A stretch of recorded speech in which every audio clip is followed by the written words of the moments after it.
Оразаға дайындық. Қаза ораза мен қарызды өтеу.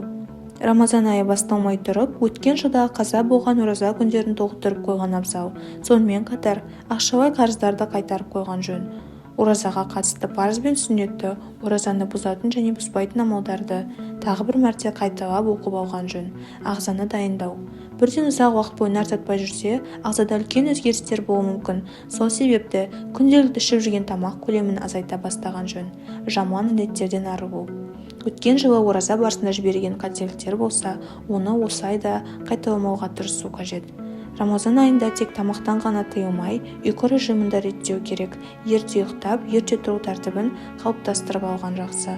Ас мәзірін дайындау. Отбасымен бірге сәресі мен ауызашарға ас мәзірін құрып қою керек.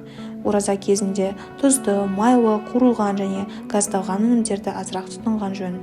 Тазалық жүргізу. Үйіңізді Рамазан айына дайындаңыз. Толықтай тазалық жұмыстарын жүргізіңіз. Келмейтін қалың киімдерді жуып, келесі маусымға жинап қойыңыз. Туыстық қарым-қатынастарды реттеу. Осы уақытқа дейін қандай да бір себеппен араңыз алшақтап кеткен туыстарыңыз болса, хабарласып, қарым-қатынасты түзеуге тырысқан жөн.